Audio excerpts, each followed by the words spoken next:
Olá, hoje a gente vai mergulhar num tema que, olha, parece que tira o sono de muita organização por aí.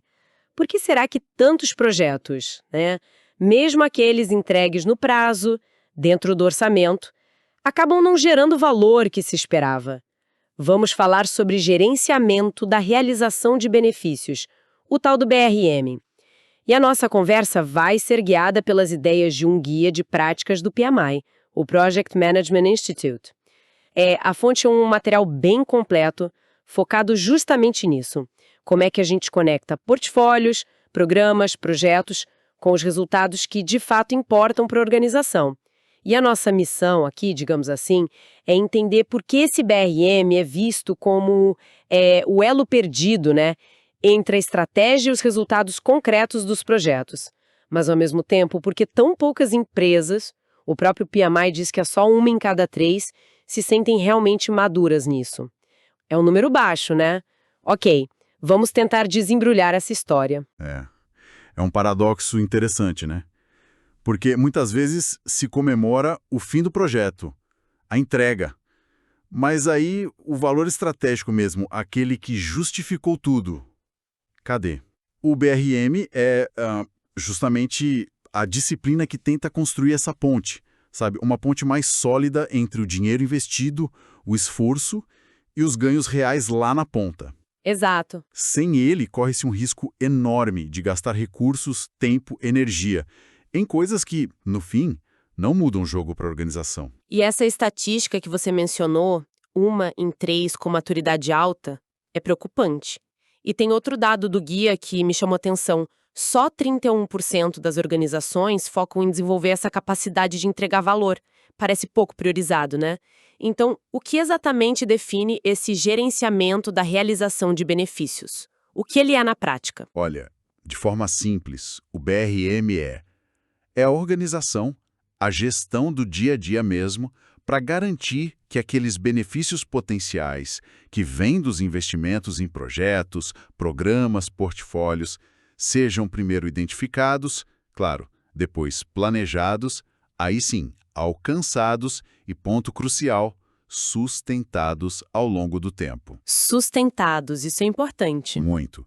E aqui é fundamental a gente diferenciar duas coisinhas: benefício e valor. Ok. O benefício é um ganho concreto, algo que a organização ou os stakeholders conseguem ver, medir, sabe? Resultado direto das entregas, das mudanças. Ok. Já o valor, aí é a conta final. É o total desses benefícios que foram realizados, menos os custos para chegar neles. A ideia é maximizar esse saldo positivo. Entendi a diferença. Benefício é o ganho bruto, valor é o líquido. Perfeito. E por que isso é tão urgente hoje? Bom, o mundo dos negócios está complexo, rápido. Não dá mais para ter projetos que não entregam um retorno estratégico claro, né? O BRM vem para trazer método, para trazer foco nisso. Entendi. Então, a chave é mudar o foco. Não é só entregar o produto, o sistema, o quê, mas sim garantir o porquê por trás daquilo tudo, né? O ganho, a melhoria, o resultado que motivou o investimento lá atrás. Exatamente essa a mudança de mentalidade. O BRM força essa conexão explícita com a estratégia da empresa. Tem até um fluxo que a fonte detalha bem.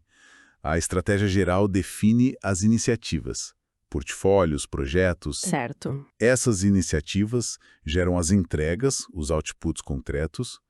O uso dessas entregas leva aos resultados, os outcomes, Uhum. e esses resultados é que geram os benefícios esperados. E a soma disso tudo, menos os custos, como falamos, gera o valor. Faz todo sentido o fluxo. E claro, né? Tudo isso não acontece no vácuo. Fatores externos como mercado, concorrência, tecnologia, regulação, cliente, tudo isso influencia a estratégia e, por tabela, os benefícios que a gente busca. Muito claro. E para guiar essa prática toda, imagino que o guia do PMI traga alguns pilares, algumas ideias centrais, né? Quais seriam os princípios, assim, fundamentais para a gente entender o BRM? Sim, tem princípios norteadores, sim. Eu destacaria uns 3 que são, assim, a espinha dorsal da coisa. Primeiro, os benefícios líquidos têm que justificar o investimento. Parece óbvio, né? Mas quantas vezes o entusiasmo com uma ideia nova ou a pressão para fazer algo logo atropela essa análise fria de custo-benefício? Acontece bastante. Pois é, o BRM exige essa justificativa clara. Vale a pena mesmo. Segundo, um que eu acho transformador. A realização de benefícios tem que ser planejada e gerenciada de forma holística. O que isso quer dizer? Quebrar os silos. Exatamente. O benefício não é do projeto, ele é da organização inteira. Envolve a operação, o comercial, o financeiro, o RH. Exige uma visão integrada que vai muito além do fim do projeto. É pensar no todo.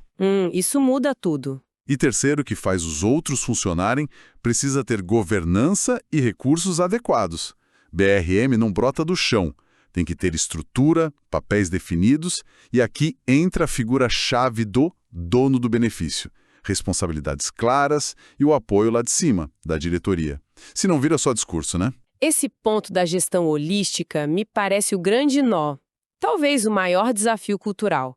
Falar em quebrar silos é uma coisa, fazer é outra. Como isso funciona na prática? Quer dizer que a responsabilidade pelo benefício continua ativa mesmo depois que a equipe do projeto já partiu para outra? Exatamente. É aí que o BRM mostra sua força. Ele estende essa responsabilidade. O dono do benefício, que normalmente é alguém da área de negócio, que vai usar e entrega, Ah, sim. essa pessoa continua responsável por monitorar, por medir, por garantir que o benefício aconteça de verdade na operação e, mais importante, que ele se mantenha. Não adianta ter um pico de melhoria e depois voltar tudo ao normal. Entendi, é um acompanhamento de longo prazo. Isso. E essa visão holística também significa ser adaptável. O cenário mudou, surgiu um concorrente novo, a tecnologia evoluiu.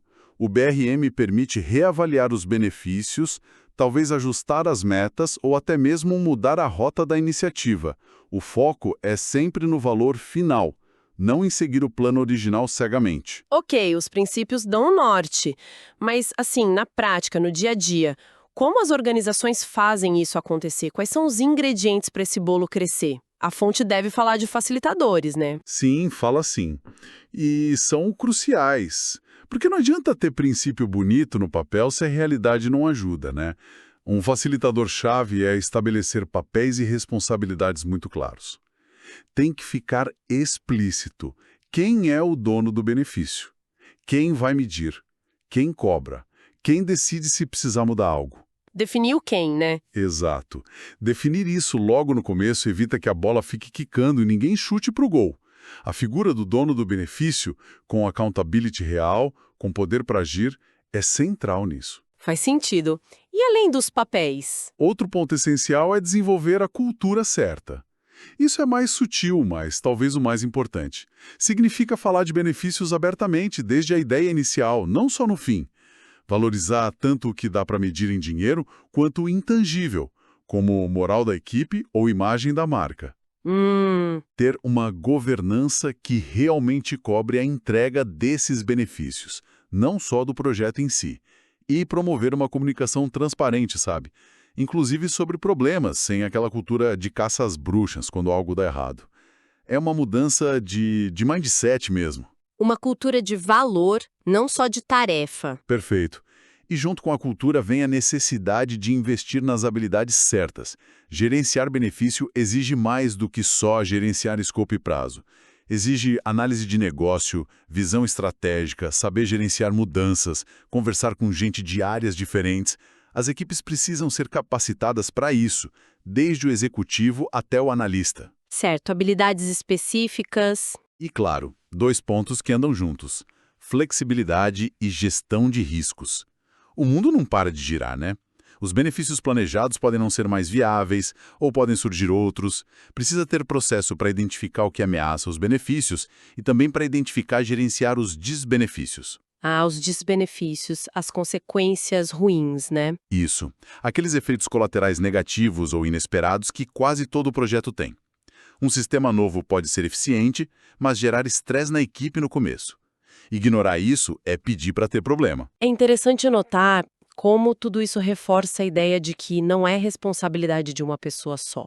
Não é só o gerente de projeto, nem só o patrocinador. É um time. E aí me volta aquele dado que a fonte traz. Menos da metade das organizações dão um papel claro para o gerente de projeto na hora de garantir que os benefícios estejam alinhados à estratégia. Isso não parece uma chance enorme sendo perdida? O GP está ali na trincheira, vendo tudo acontecer. Sem dúvida alguma. É um ponto crítico e, quem sabe, uma das raízes daquela baixa maturidade que a gente falou no início. O gerente de projeto tem uma visão, assim, privilegiada da execução, dos problemas, das oportunidades que surgem no caminho. Com certeza. Ter essa pessoa mais ativamente na discussão sobre os benefícios e não só sobre entregar no prazo e custo, poderia fortalecer demais essa ponte com a estratégia. E claro, estruturas como PMOs, os escritórios de projetos, ou EPMOs, os corporativos, eles têm um papel fundamental em disseminar essas práticas de BRM, em dar suporte, em criar os padrões. Entendi. É um esforço de orquestra mesmo. Exatamente. Colaborativo. E falando em estrutura, em processo, como que o BRM se organiza ao longo do tempo? Ele tem um ciclo de vida? Um fluxo para a gente acompanhar esses benefícios desde a faísca da ideia até a colheita? Tem sim. A fonte propõe um ciclo bem lógico com 3 fases principais, bem intuitivo até: identificar, executar e sustentar. Identificar, executar, sustentar. Ok. Na fase de identificar, o nome já diz, né? O foco é definir quais benefícios a gente quer, como eles se conectam com a estratégia maior da empresa e como a gente vai saber se eles foram alcançados, ou seja, como medir. É a fase do planejamento do benefício. Isso. É aqui que nasce o business case, que se detalha o famoso Plano de Gerenciamento da Realização de Benefícios, o PGRB, e é aqui que se dá o ok para o trabalho começar, geralmente com um termo de abertura ou algo assim. Certo. E depois de identificar? Vem a fase de executar. Aí é a hora de, botar a mão na massa. Os portfólios, programas, projetos rodam para criar as entregas, os outputs que foram planejados lá atrás, para eventualmente gerar os benefícios. A fase da entrega do projeto em si. O foco principal aqui ainda é muito na entrega do escopo, prazo, custo. Mas o BRM diz que a gente tem que fazer isso sempre com o olho lá na frente, nos benefícios que justificaram tudo. E a última fase, sustentar. Essa é a fase da verdade. É aqui que a mágica acontece. Ou não. Os entregáveis, o sistema novo, o processo redesenhado, são colocados em uso pelas áreas.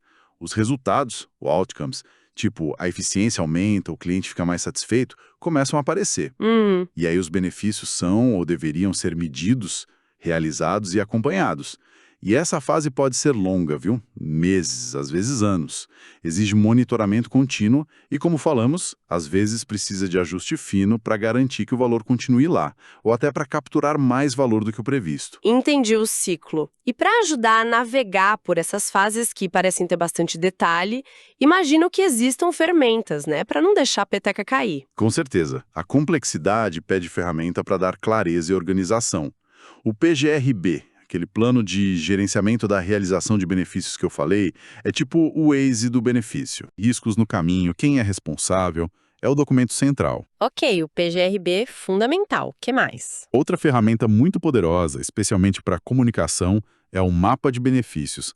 É um diagrama, geralmente visual, ele mostra as conexões, como os objetivos lá da estratégia se ligam aos benefícios que a gente busca, que por sua vez dependem de certos resultados, outcomes, que só acontecem por causa das entregas outputs dos projetos. Ah, legal. Ajuda a contar a história do valor, né? Exatamente. Deixa claro o porquê de cada peça. Além disso, é comum usar um registro de benefícios. Funciona como um catálogo mesmo, com a ficha detalhada de cada benefício esperado e uma matriz de rastreabilidade para garantir que todo benefício esteja ligado a uma entrega específica. Ninguém fica perdido. Boas ferramentas para manter o foco.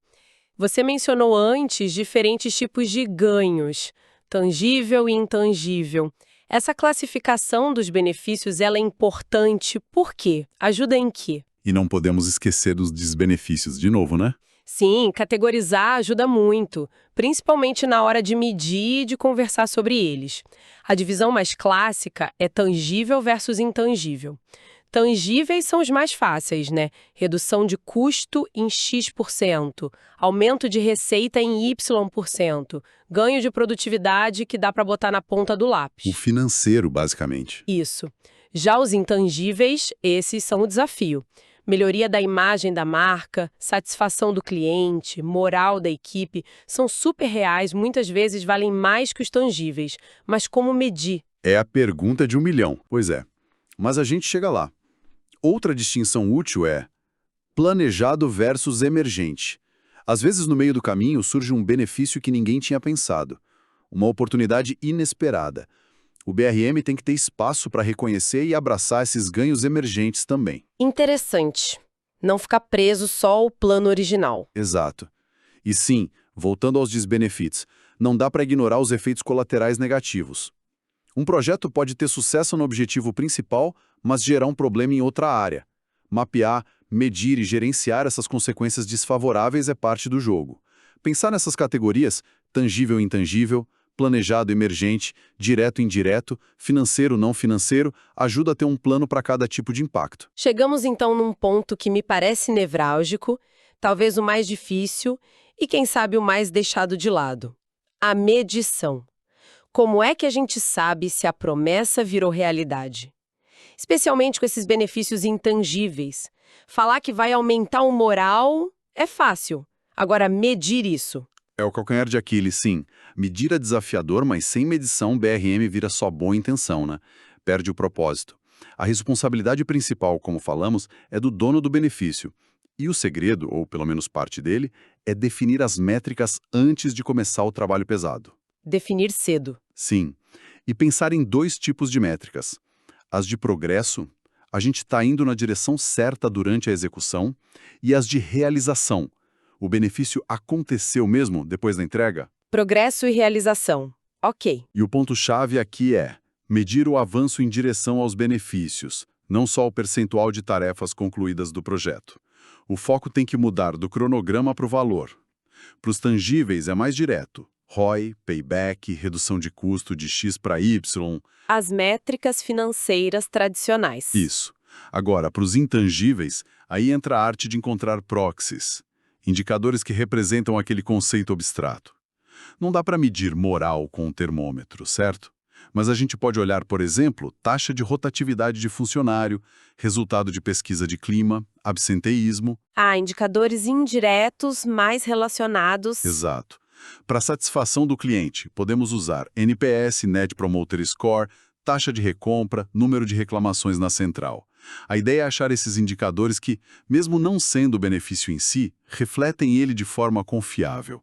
O guia dá vários exemplos disso. E o momento de definir essas métricas tem que ser logo no início, mas e se o projeto for ágil ou de pesquisa onde as coisas mudam? Ótima pergunta.